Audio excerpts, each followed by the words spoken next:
Grow your cleaning business. Make more money. Have more time. This is the Profit Cleaners Podcast with your hosts, Brandon Condry and Brandon Shane. Welcome back, everyone, to another episode of the Profit Cleaners, where you're in the place to learn from the top 1% of cleaning business owners to level up your game, win in this industry, and take it to the next level. I'm your host, Brandon Shane, and I'm joined by my co-host, Brandon Condry. That's right. And today, we're going to be talking about something very important. It's actually a fear a lot of us have when we're starting any business, but specifically in this business, and that is the fear of hiring people. And so we're going to talk about today why you need to face that fear, why now is such an important time to be hiring. If you want to grow your cleaning business, you got to get good at hiring, you got to get good at delegating. And so we're going to talk about facing that fear today.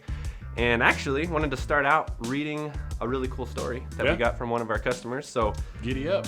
We're going to go into that in the details of this, guys, but just wanted to reach out to all of you that are probably thinking this in your head, because I was thinking this when we first started. I'm sure you were too, right? And it's a scary place to be, because you're like, oh my God, we have to hire people to get this done, right? And that's a scary feeling. And pay them and train them and do all the things. Yeah, so this is one of our customers reaching out and had a great question. I want to share this with you guys. So she says, hey guys, I recently started listening to your podcast just last week. Needless to say, I am addicted, and I've had my cleaning business for almost 5 years now. I just started it after realizing I was never home to see my kids, just wanting more freedom. This is, again, when we started our business, same thing. We wanted to start a business that created freedom in our life, not just another job. Right. So I'm sure a lot of you guys relate. I worked from sun up to sundown. I was miserable. I started on the cleaning side and quickly left my 8 to 7 job and went all in. I have never regretted it. I have, however, been having a difficult time hiring. Point blank, I am scared. Scared that I won't be able to pay them, scared that I can't train them and continue to keep working in the business to keep money coming in while I am training. Your podcast has inspired me to push forward, make the tough decisions, stop being scared, and just take the leap. So I'm really interested in your courses. Awesome. The courses are going to teach you guys how to get more of those customers, how to close those customers, and we've got other stuff coming out as well for the processes, the techniques, all that stuff. So stay tuned. But she said, I'm really interested. I looked up the course curriculum, love everything you guys have. But mainly your question is, I'm scared, and I'm scared to hire, and I'm scared to delegate. And how do I do that? And how do I get over that? Right. So how to overcome the fear? Right. So let's talk about it. Let's work the fear. Yeah. All right. So the fear is, I'm working in the business. I got it solidly dialed in right now. Mm-hmm. I want to expand. I can't expand without getting more people. Right. You're scared about how to pay them and how to train them. Right. So there's a couple things you could do. We've got an episode that came out recently about hiring during the 2021 unemployment. Right. Windfall for everybody, how to get around that. So check that one out. So take that info into account to try and get the good people that you need. Right. And then part of it, I think, is that you need to trust the people that you hire. So you need to be comfortable with the ones that you hire. If it's a hard hiring market, you can't be that picky, but ideally you're going to be able to get someone who has some kind of cleaning experience, so you're not training from scratch. Yeah. Cleaning, although we're trying to make you all set your cleaning companies apart from everyone else. Cleaning by and large is cleaning. Take a rag and wipe down this surface, and you can interchange uniforms and brand stories and the equipment and chemicals that are going to be used in there to make it more unique, but the actual nuts and bolts of cleaning is pretty much the same. So if you can get someone that has been cleaning, you're already off to a great start. Yeah. And I think just to kind of circle back, like a lot of this, guys, is a mindset shift. So I can go back to like pretty much any business I started in the past 10 years, which, I've been doing lots of different businesses, but a lot of the fear even I've had was hiring actually real people, like physical, local people in my community. Some of the other online businesses I've had, it was all virtual. So it's a little easier when you're hiring someone on like a virtual Upwork or something, and they're across the world or another state. It doesn't feel quite as real. And I don't know, so I had a little easier time with online businesses, hiring help and getting people on my team that way, because it was like fractional, like 5 hours a week this person would work. And so when you're thinking of a cleaning business, you're like, oh my God, these are going to be 40-hour a week full-time people. Yeah. I'm scared to do that. But it's this mindset shift of you can't be the chief like bottle washer, cleaner, and salesperson, and the marketing person, and the customer service rep. You can't do it all, and right? Bookkeeping and bill paying and all that stuff. Like, a lot of moving parts go into any business, and if you're going to grow, you just get more moving parts. So you got to separate yourself from working in the business to working on the business. Right, and we're going through a really cool book right now called Traction. Yep. That By Gino Wickman, Yeah. called the Entrepreneur's Operating System. That's what he teaches you. Yeah. So that'll give you. That's kind of like for businesses that are like in practice, but it's like a way to really dial in and tool everything so that everyone's kind of on the same page. Yeah. We'll give you a report on that when we finish it. We'll give you our book report. Yeah, absolutely. But there's this concept in that book that I think really solidifies this idea in my mind, at least. And he talks about it's like you're hanging from this like rope or It was a vine. a vine, Yeah, right? yeah. And so most entrepreneurs are like hanging on this vine, and they've got a huge drop, and they've got a huge amount to go above them. But you really got to let go, and it's this letting go, and actually letting other people do the work, and delegating that work is so important. And that's really a huge struggle. A lot of entrepreneurs struggle with. I struggled with it a lot. I know Brandon has. We all have, because it's like you want to like keep everything in your control. You think that you're the best at doing everything, and you're not. And that's where you got to be honest with yourself. Yeah. And really start to humble yourself and be like, what am I really good at? What am I super passionate and talented at? What's my gift? And how can I focus and double down on that? And then I can let other people and let them empower them to do the best job they can do. Yeah, to fill in the gaps. To fill in the gaps. So, and I that's mean, how you really do it. And that's how you scale. You're running the business. So your gift is going to be that I'm passionate about the business, and maybe you're really good at spreadsheets, or maybe you're really good at ordering, or maybe you really like talking to the customers. Fill in the holes that you don't have. So we hired a CFO recently who's part-time. He's amazing. He's like a business coach. I think it's gonna work out really, really well. Mm-hmm. I'm terrible at cleaning. I never wanted to clean, so we hired cleaners to do that and developed a sort of training system around it. So there's definitely ways to do it. But if we go back to this person in particular who is scared of doing it, so there's a couple ways that I think you can kind of counteract that. We've always told you in a couple different episodes and in the course that a really good way to boost your business in general is to do free cleans for people that need it. Teachers, first responders, whatever you're passionate about, find that community. Tell them we're gonna clean your house for free. Bring in these 3 people that you hired, and then this is gonna be a training opportunity. We're gonna use it as a learning opportunity to clean the house. You can correct like, hey, we don't do that, or we do this differently, or whatever. So you're in there with them, watch them do that. Tack on as many free cleans as you can kind of take, and then the exchange for the free clean is please leave us a review about how we did, and then you get a couple 5-star reviews in there that kind of boosts the business as a whole. You got some training time in there with the team, and then your concern was that she wanted to still bring in revenue while being able to train them. Right. So don't take out a whole week of free cleans where we're going to train everybody. Like do one a day, and then maybe have one person come with you to the paying customer at a time to kind of work them into the system so that you're not guinea pigging the customer, if you will, the paying customer. And then the other way that I approach it, because I'm very numerical, I'm a spreadsheet dude, how much money do you need? Like reverse engineer it. You've got 3 people. Let's call it on the high end, $15 an hour, depending on where you are in the country. So $45 an hour for the team of 3. You multiply that over a month, 4 weeks of 40 hours a week, that's $7,200 before whatever employer taxes you're responsible for. So you need $7,000 to be able to get them a month. You should have them fully trained, I would think, after like a solid week. So this is like really overkill on how much money you would need to like feel safe to do the experiment. So how can you come up with $7,000? Borrow some from friends and family. In our market, $7,000 would be bi-weekly cleaning on 2,000 square foot houses, call it. So if you can find someone that will lend you that money in exchange for we'll clean your house for the next 2 years, that's an option.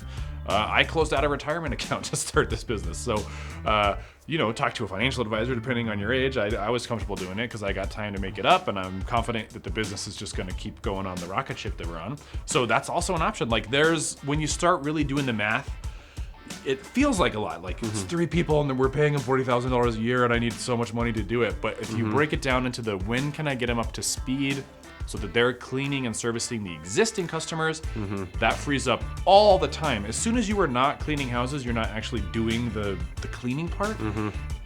Man, the amount of time that you'll have left to then focus on getting new customers in to pay for those cleaners, you'll be surprised at how fast that will move. Right, absolutely. So I would say every time we've hired people, even in the beginning, especially not like it started with the cleaners. Like we went out, I cleaned myself in the beginning. We learned the process, so we understood everything. But Brandon and I know that we're not the best cleaners. We know that's not our skill set. We know that we're not passionate about it, right? We're passionate about building businesses and other things to grow the business, working on the business, not in the business. So once you make that mindset shift, it was, I think we should tell them the story of when we hired Claudia, which is one of our office managers. That's a good one. So, and I was telling Brandon, we got to do this, man. We got to grow.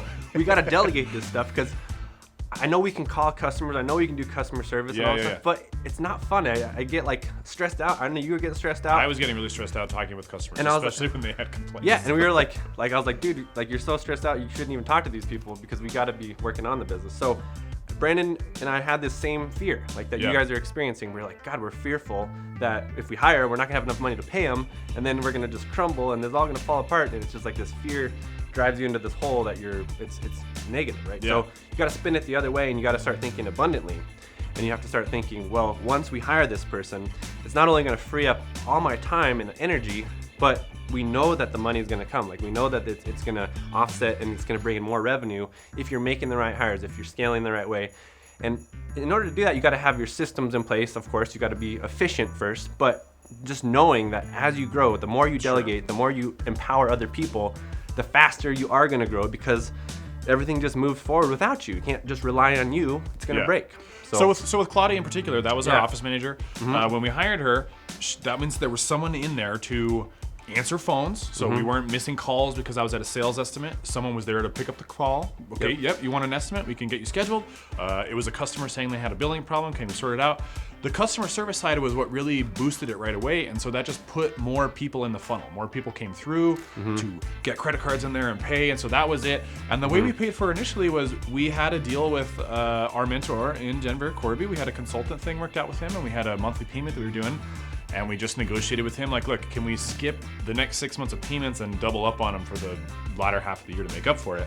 And they were game for that. And so that was just a way to get creative. So, like, do you have some suppliers that are negotiable that you might be able to finagle some wiggle room and some cash to kind of work that out? Right. And we should have hired Claudia from day one. Like, it would have made such a huge difference. That's my hindsight is 2020. At the time, I was definitely like, we're not even paying ourselves. Like, are we going to pay this person? That was when we were brand new. And obviously things are working out just fine. So the mindset, get someone in there, get the right person on the bus. Like, you don't want to hire a landscape company to service the business if you don't have customers coming in there. That's a real life example.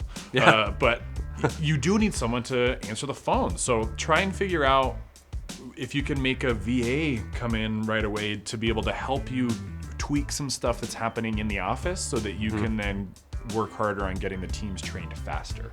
Like, those things are, it's all a bunch of knobs and sliders, and you can just adjust it to get the right amount of efficiency that you need for the next month, and then tweak it so that, okay, now I'm going to refocus on sales to keep going. There's lots of different ways you can do it. There's lots of different ways to skin a cat. So go do it. Like, I know you're afraid of it, and it is a lot to do it, but if you just jump in with both feet, you just fully commit. You know what I mean? That's what it's all about, guys, is jumping in all in mentality, meaning you can't give any excuses to fall back on. And if you have that mindset, you're gonna find a way to make it work. If you give yourself an excuse like, well, if it doesn't work out, I'll just start doing it again, or you're gonna fall back into that trap where you're creating a job for yourself. So start thinking, how can you be like, think of it like a baseball team. Like, you don't want to, you might start down on the field. You might be throwing those pitches at first. You might be cleaning. Everyone's going to start there somewhere, right? Washing the dishes or wherever you are in the business level down here. But as you grow, you want to get up in the skybox. You want to get up in the arena where you're looking down at your team and you're calling the shots, you know? And you can't call the shots if you're down on the field. You can't work on the business if you're down on the field throwing the ball around, right? So you got to get from maybe starting out cleaning, but having that confidence, having that mindset shift to know that long-term, big picture vision, I have to work my way out of the business so that this business can take on a life of its own, and it becomes almost its own thing, right? And the people that you're empowering create teams underneath them, and they're empowered to solve problems and do stuff without your approval because they're empowered and they have responsibility. And that makes for a much healthier, happier culture anyways. Like, when people are empowered, it's not like less micromanaging. Like, they know that, okay, I don't have to call the owner of the company to ask if I can buy office paper or staples or more cleaning company because you empowered them to make decisions that were less than $500, like whatever it is. So that empowerment's key. So, so a lot of minds have delegation. Read these books. Traction, Clockwork's a great book that we've worked through as well. That talks about this idea of delegation, and it's such a hard concept for people. in business, ourselves included. But you gotta work on that. Like a lot of 90% of business is mindset. So work on that mindset, guys, to shift it, to face your fears. And once you face these fears, you'll realize it wasn't even that scary in the first place, right? I do. One last thing on fear. Like, I definitely suffer from anxiety, and this was a big deal when we were in the beginning, and I was super stressed out. And so I can't remember where I read it, but the advice was play out the worst case scenario. What is the worst absolute case scenario? I hired these people. They totally screwed up. We lost some customers. I fired them. I went back to cleaning. I learned a bunch of stuff. We'll try it again next time. Yep. So if you really play out like how could it all go wrong, you can equally play out how you would real time adapt to that situation. And so it's not like the end of the world if it doesn't work out, especially on the first try. Failure's growth. When you screw something up, you learn a bunch of stuff. Fail up. Try it again next time, and exactly keep cruising. Like you'll learn something from every time it doesn't work out as expected. It's like a natural science experiment. Yeah. I thought it was going to do this if I hired these people. Nope, didn't work out. What did I learn? Next time I got to ask this question in the interview to weed out this specific type of candidate to make sure I don't get that one the next time around. Yeah, and this is kind of another concept that just got me thinking of the lean startup method, which is get your minimum viable product out there as fast as possible to the market. Get your cleaning teams out there, your new hires, get them out there, and let the mistakes happen. Get that feedback, let some things happen, and then take that into your feedback loop and improve and improve and improve, and then put it back out in the market, and then improve and put it back out. And by the time your competitors are they delayed for months and months and years even to do what you're trying to do, you've taken this feedback and made it so much better, and you're consistently taking action. You're so far ahead of all your competitors and everything else because you're taking that action and you're just doing it, right? And you burn the ships, you went all in. There's no turning back. Yep. And that's how you face that fear, and that's how you conquer that. And once you do it, you will see the results. You'll see the momentum, and that's how you do it. Yeah, you'll just feel better. Speaking of minimum viable product, we know that you guys keep asking about the cleaning processes course. That is something that we are very, very highly aware of, and we are constantly working on in the background.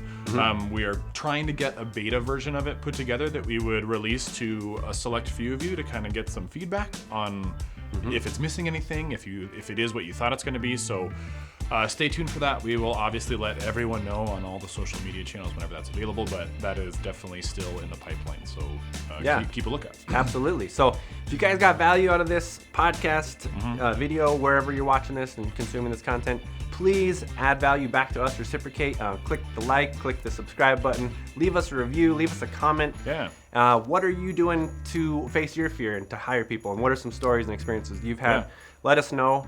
We'd love to hear your feedback so we can make this show better for you guys, to help you out better. Absolutely. It's a big circle of everyone helping each other. It's a circle of life. All right, so keep it clean. Yeah, keep it clean, guys. See you on the next one. See you in the next one. Thanks for joining us today. To get more info, including show notes, updates, trainings, and super cool free stuff, head over to profitcleaners.com. And remember, keep it clean.